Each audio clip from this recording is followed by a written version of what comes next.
remember reading Nancy Drew when I was in elementary school and thinking she was so old. Now I'm a year older than her, and it's very, very weird to think.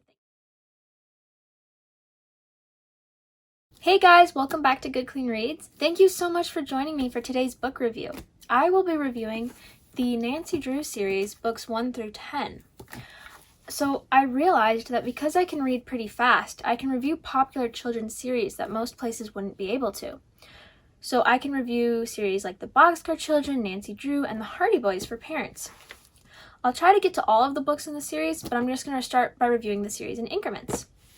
Starting with Nancy Drew, books 1 through 10, in this nice little Costco collection box. I think it's really funny because I remember reading Nancy Drew when I was in elementary school and thinking she was so old. Now I'm a year older than her, and it's very, very weird to think of. Some background information. Nancy Drew is an extremely popular mystery series, first published in the 1930s. It centers around an 18-year-old detective and her friends who help her solve mysteries. Each book is a separate mystery, so you could read book 10 without having read any of the previous books.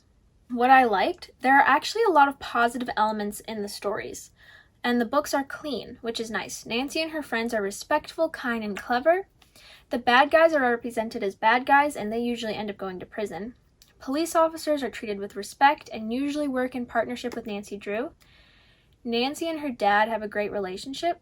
Nancy also has a great relationship with her housekeeper, who is like a mother to Nancy because Nancy's mother died when she was young. The bad guys are usually bad guys, and the good guys are usually good guys. There isn't really much line blurring. Some things I didn't like, even though each mystery is different, some of the characters or what happens in the story seems to be the same. For example, as you continue to read through the series, there almost always seems to be a character who is unpleasant. Somehow the same people, Helen in the first several books, and then Ned, Bert, Dave, George, and Bess, and the rest of them always get involved. Somehow the mystery she's working on always lines up with the case her dad's working on, or the two separate mysteries she finds always connect. This might not bother younger readers as much, but for some reason it's always irritated me. And then, this is just some weird timing thing. For some reason, Ned is mentioned in book 5 before we meet him in book 7. So, for content concerns, these books are pretty clean. Each mystery is generally centered around a crime. So stealing, kidnapping, a hostage situation, a family member mistreating their family, etc. It never crosses the line of murder. So no one ever gets murdered in the series, which is very nice. I like it. Sometimes people get in life-threatening situations, but they're always rescued. Like bad guys will lock them up or leave them to starve, things like that, but they're always rescued. Sometimes Nancy and her friends will stretch the truth or trespass or take things to help solve a mystery.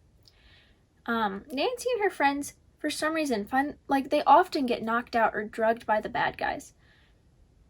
I was talking about it with my mom, and we're like, you'd think Nancy would have eventually sustained some type of head trauma from just the amount of times she got knocked out.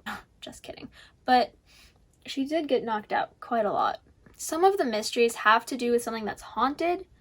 It's always revealed at the end that there's a reasonable explanation for it, and it has nothing to do with ghosts, and definitely has something to do with the bad guys tricking people. As Nancy's 18, she goes on dates with other guys, and eventually, starting in book 7, she has a boyfriend. It's not a huge part of the story, but it's in each book. If a date or dance is part of the story, it's usually because something with the mystery is happening there. George and Bess, the terrific duo. George likes to rile her cousin Bess by teasing her. Bess is very romantic and occasionally plays the matchmaker. For example, in book 5, she set up a 14, 15-year-old. She'll set up just some of their friends or whatever. She likes to state when she thinks certain guys are handsome. In book 10, Nancy does imagine that she's an ancient Grecian maiden, and if that were so, she would probably be praying in the temple of Apollo.